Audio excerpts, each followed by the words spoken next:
En electricidad se habla de valor eficaz de una señal tanto en tensión como en intensidad. Yo voy a usar sobre todo la intensidad para explicar lo que es el valor eficaz. El valor eficaz de una señal alterna es aquel que produce los mismos efectos caloríficos que si la señal fuera constante. En este circuito es lógico que digamos de él que circulan 2,1 amperios, ya que es la intensidad que siempre está circulando. Pero en este otro, al ser una intensidad que cambia constantemente de valor, aumenta, disminuye, pasa por cero, vuelve a aumentar y disminuir y ahora en sentido contrario, etc. ¿De qué valor decimos que es si toma tantos? 3 amperios, que es el máximo, 6, que es el valor de pico a pico. ¿Cuál de todos estos valores creéis que es el más representativo de la señal? Parece que tendría sentido poder equiparar de alguna forma estas dos intensidades y para la corriente alterna buscar ese valor de intensidad que en corriente continua produzca los mismos efectos de calor en la carga, o sea, que ilumine igual esta lámpara. Resulta que una intensidad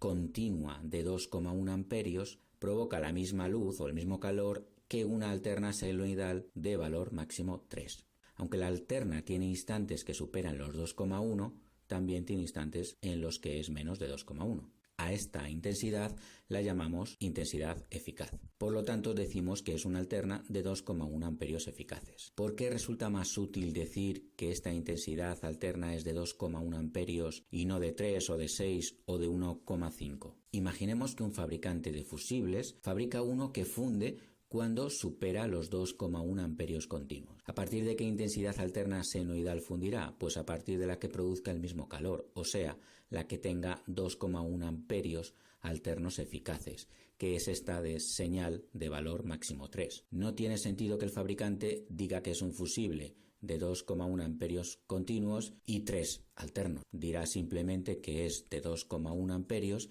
y nosotros entenderemos 2,1 amperios continuos o 2,1 amperios eficaces alternos. Lo mismo ocurre con un cable.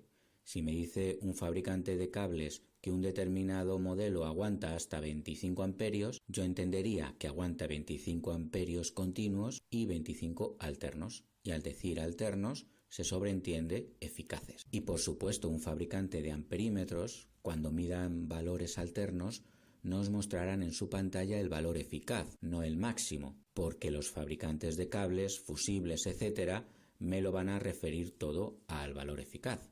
¿Cómo hemos llegado a que esta señal tiene un valor eficaz de 2,1? Pues utilizando esta fórmula que lo calcula. Cada valor lo elevo al cuadrado, sumo todos esos valores, los divido entre el número de valores tomados y hago la raíz cuadrada del número que salga. Vamos a ver esto con más cuidado. Vamos a construirnos una función senoidal con Excel. Esta es la fórmula en función del tiempo. Cada valor de esta señal es el valor máximo, casilla C6, por el seno de 2 por pi, por la frecuencia, que lo pongo en la casilla C7, por el tiempo. Lo divido entre 1000 para que el tiempo sean milisegundos. El ángulo de desfase será 0 porque queremos que empiece en 0 milisegundos. El tiempo lo cogemos a intervalos de 0,5 milisegundos. Para 1 milisegundo este es el valor de la señal, para 2 milisegundos este, etc. Decido hacerlo hasta los 40 milisegundos. Puedo cambiar la amplitud, por ejemplo, de 10 a 3 y vemos cómo cambia la señal, la frecuencia de 100 a 25, etc. Ahora quiero calcular el valor eficaz usando esta fórmula, la fórmula del verdadero valor eficaz. A cada dato lo elevo al cuadrado en esta columna naranja, luego en esta casilla sumo todos estos datos, los divido entre el número de datos, 80, y hallo la raíz cuadrada. El resultado para una amplitud de 3 es un valor eficaz de 2,1. Y vemos que este valor es independiente de la frecuencia, porque puedo cambiar de frecuencia y siempre me da 2,1. También más rápido hubiera sido con esta otra fórmula, que ya me hace la suma de cada dato al cuadrado. Por ejemplo, en España la tensión doméstica es 230 voltios alternos eficaces, que es una tensión de amplitud 325 y frecuencia 50 hercios. esta de aquí. Pero para señales senoidales hay otros métodos de hallar el valor eficaz.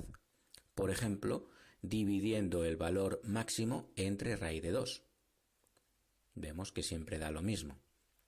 Y otra que emplean ciertos instrumentos de medida, que es multiplicar por 1,11 la media de los valores rectificados. El valor rectificado no es más que el valor, pero siempre positivo.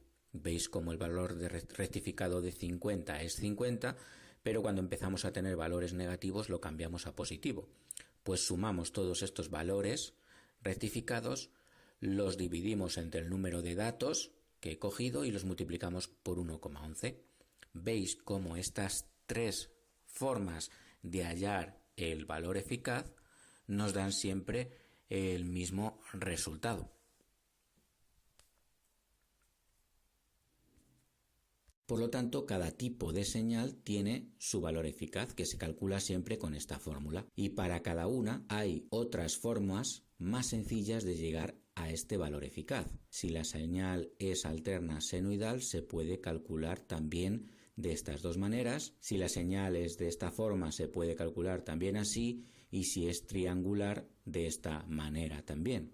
Hay instrumentos que utilizan la verdadera fórmula para hallar el valor eficaz y otros que usan métodos de cálculo que solo valen para señales senoidales. Es más barato construir un instrumento que calcule la fórmula en verde que la naranja. Cuando la señal sea senoidal, ambos instrumentos marcarán lo mismo, pero ante señales deformadas o con armónicos ya no marcarán igual, y esto nos puede llevar a error. Sabemos que cuando la señal es senoidal, el valor eficaz se puede calcular de varias formas, usando la verdadera fórmula o también rectificando los valores, haciendo la media y multiplicándolos por 1,11.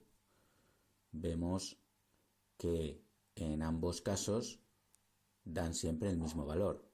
Vamos a demostrar que cuando la señal no es senoidal pura, estos valores ya no coinciden. Para obtener una señal que no sea senoidal, usaremos sus armónicos sumados, ya que toda onda periódica, por muy rara que sea, se puede obtener como suma de ondas senoidales de frecuencias doble, triple, etc. L1, que es la señal a calcular el valor eficaz, es la suma de la señal senoidal morada más la rosa, más la roja, más la azul. Aquí tenemos una señal de 14 amperios de amplitud, 9,9 amperios eficaces, que es senoidal pura y por lo tanto coinciden las tres formas de calcular este valor. Pero si la señal se deforma introduciendo un segundo armónico de amplitud 5, ahora la señal L1 ya no es senoidal pura y vemos cómo ya no coinciden las tres formas de hallar este valor. Esta señal tiene un valor eficaz de 11,1 amperios, pero esta forma de calcularlo nos da 9,9.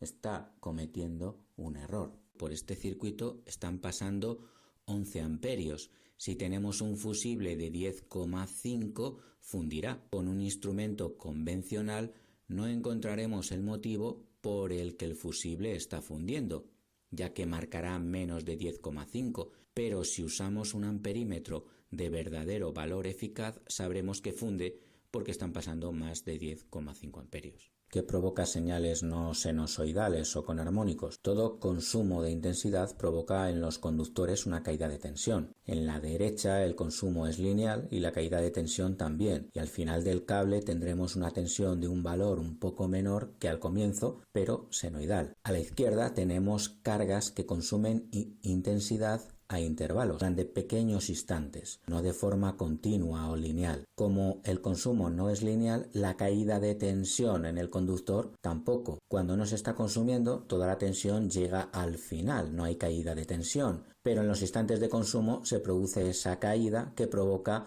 una deformación en la tensión al final del conductor. Son estas cargas no lineales las que provocan que la tensión tenga armónicos, y lo que alimentemos con este tipo de tensión provocará intensidades con armónicos también, o sea, no senoidales.